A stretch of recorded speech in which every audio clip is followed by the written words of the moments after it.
The location of my jewelry store is Cincinnati, Ohio, and we're in a suburb of Cincinnati called Montgomery. I have been there all my life. I'm the third generation jeweler, so I've been in the business since I started working part-time in 1978. I can't do the math, but I guess it's 31 years. I have a retail jewelry store. We specialize in custom design jewelry. Half of what we do, we actually are commission designs, and then the other half are a range of jewelry that tend to be more of a boutique style store, so more unusual, more exotic and interesting things. I think the strength of most independent retail jewelry stores is the relationship they have with their customers. I hate to fall back on that as something that it seems like a cliche that that service is something that we are strong on, but it's truly the relationship that we have with our customers that really have our customers come back and enjoy what they're doing and enjoy the process of buying and making jewelry. We get to know our customers.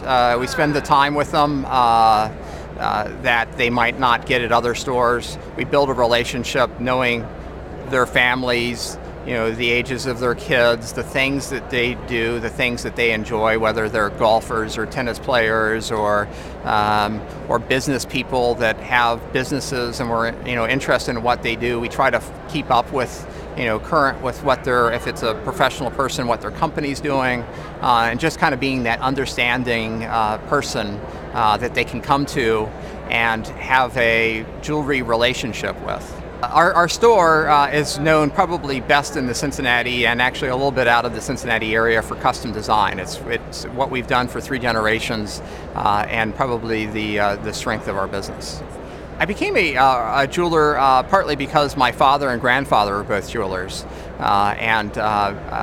at first, it was just basically through observation. I was sort of an innocent kid, just seeing what my father was doing. He actually had a shop in our basement that he actually made jewelry in our basement. So I would go down and watch what he's doing, looked over his shoulder. When I was about 8 years old, he encouraged me to try out a piece of machinery, which is called an engraving machine. And starting at 8, I started doing all of our stores engraving.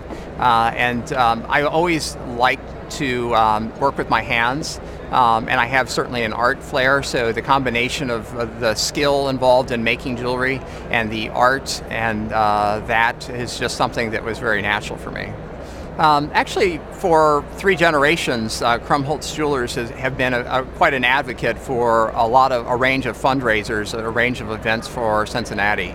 And it actually literally goes back all 60 years of our business, or actually now almost 70 years of our business, that we have always contributed in a number of ways. We've actually had fundraisers in our store.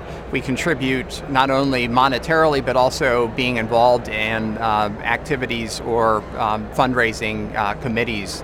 And it's been not only myself and my wife and my parents, but it's also been employees of our store that have gotten involved in a lot of organizations. Currently, we're actually we developed a First Friday party. So every first Friday of the month, we do a party from 5 to 7. Basically, it's a happy hour. Basically, the First Friday parties are a combination of jewelry, of course. So we have a trunk show of a vendor that we carry in our store, but we don't often have as much as we would have for one of these First Friday parties. The second element is art. So we know actually quite a few artists in our area, and every First Friday we have a new artist hang their art in our store. The third aspect is music. So we actually also know quite a few musicians, and we have a different form of live music in our store every first Friday of the month. Fourth element is drink. We like to have something different, and actually this next First Friday is the first Friday of May, which kind of coincides with the Kentucky Derby. So we're actually going to have mint juleps as the drink, and the final part of the First Friday is fun. We just find that at the end of the week, once a month, it's fun to just kind of hang out with our customers and just celebrate. So that's our First Friday. what's great about our store is that 95% of the engagement rings that we sell, we actually make.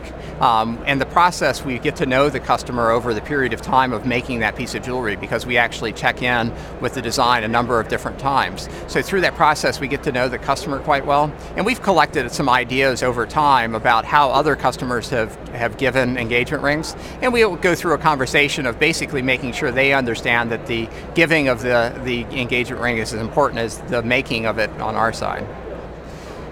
The in-store show is a great place for us to find new and different jewelry for our customers. Our customers come to us and rely on us to bring the most interesting, new and different things. So the in-store show is a perfect place for us to search out jewelry from all over the world and to bring things back for them to share with our customers. In-store is really a special magazine. I've been in the business all my life, so I've watched all of the different trade magazines and read all the different trade magazines. In-store has a completely different focus. It really wants to have a conversation or interaction with the actual retail jewelers. So instead of being told what is happening in the jewelry industry, it's really wanting to find out what is happening and then interact with the jewelry stores to find out, what they can do and share that information to other stores throughout the country.